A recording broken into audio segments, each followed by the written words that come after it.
Buenos días, tardes o noches, compañeras y profesor. Soy Rafael Caroprese del espacio académico Historia en el Arte Latinoamericano de la Universidad Santo Tomás. Y en este video se va a tratar sobre las culturas prehispánicas y su arte. Para ello, tenemos varios puntos claves y preguntas bases para la temática. La primera pregunta es: ¿cuál fue el papel de las cuencas lacustres y fluviales en el desarrollo urbano y artístico de Mesoamérica? Primero que nada, debemos saber qué son las cuencas lacustres y fluviales. Las cuencas lacustres son áreas cerradas que tienen una depresión de terreno, en la cual se acumula agua por su nulo flujo. En términos generales, son lagunas o lagos. En cambio, las cuencas fluviales son áreas que fluyen hacia los ríos o lagos. En términos generales, es el constante paso de agua. En Mesoamérica tenemos varios lugares con estas características. En el Valle de México son los lagos de Texcoco, Xochimilco, Chalco, Zumpango y Saltocan. También en términos de cuencas fluviales existían los ríos como Grijalbá, Usumacinta, el Papaloapan, el Coatzocaoalcos y el Balsas. Entonces, ya he explicado los términos utilizados, toca saber en qué influyó estos sistemas hídricos para el desarrollo urbano y artístico de Mesoamérica. Primeramente, los ríos y lagunas eran funcionales para las civilizaciones antiguas por la posibilidad de comercio, transporte y sobre todo la supervivencia. Segundamente, en la cuenca de México, específicamente en el lago Texcoco, parte de las inspiraciones para los artistas y urbanos era por su fauna y flora que había en el lugar, como el jaguar, coyotes, el águila real, el quetzal y las diferentes especies de colibríes, ajolotes y serpientes venenosas. De estas inspiraciones salieron varios dioses, como Quetzalcóatl, un dios con apariencia de serpiente gigante emplumada de la cultura tolteca en la ciudad de Toyán, Xicocotitlán. Este dios es representado en varios lugares, pinturas y esculturas. Terceramente, en el templo mayor de Tenochtitlán, cerca del lago Texcoco, se crearon estructuras y arte urbano que en su narrativa se parecía a un paisaje ritual, el cual se centraba en las ceremonias que se producían en el templo, los sacrificios, los matrimonios y el posicionamiento de líderes sociales. La segunda pregunta es: ¿cómo se expresaba la jerarquía social a través de la arquitectura en las ciudades como Monte Albán o Palenque? Para esta pregunta, primero debo saber dónde estaba el Monte Albán y Palenque. El Monte Albán estaba en el estado de Oaxaca, México, específicamente a unos 10 kilómetros del oeste de la ciudad de Oaxaca de Juárez. Un lugar importante para la cultura zapoteca. Se fundó en el 500 a.C. y Palenque se ubica en el corazón del sureste de México, al noreste del estado de Chiapas, en una zona de selva tropical alta donde abundaban cascadas y ríos, o mejor dicho, cuencas hídricas. Palenque data del siglo número 3. Ahora se necesita saber por qué se expresaba una jerarquía social a través de la arquitectura.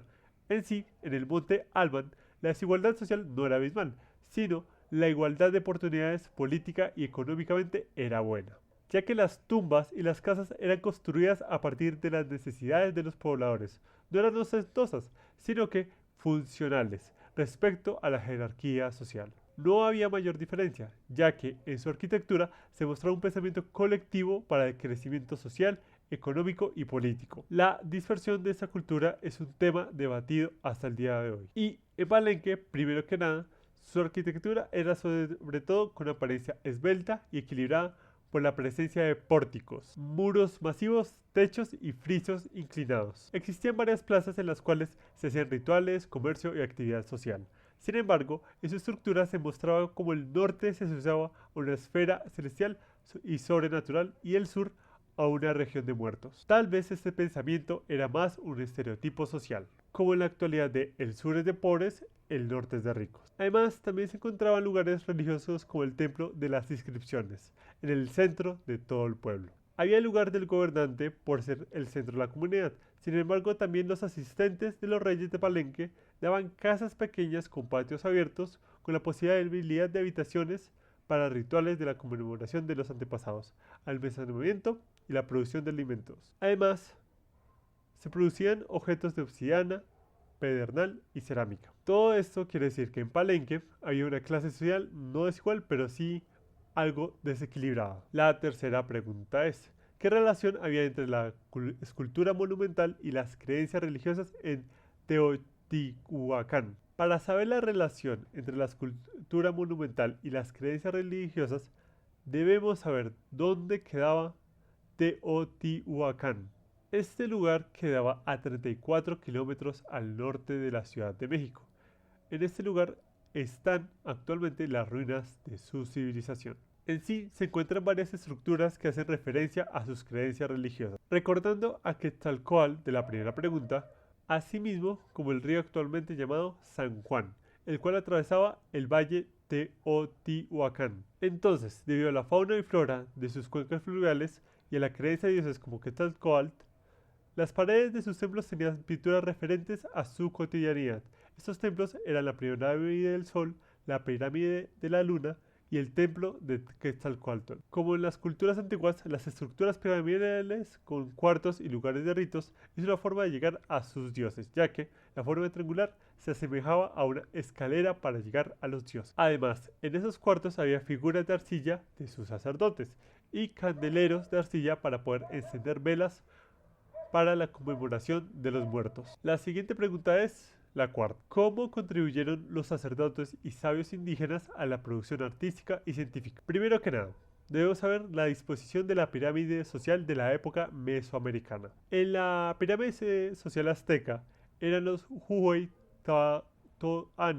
son la familia de los emperadores. Después están los Pitilín, que era la nobleza y sacerdotes.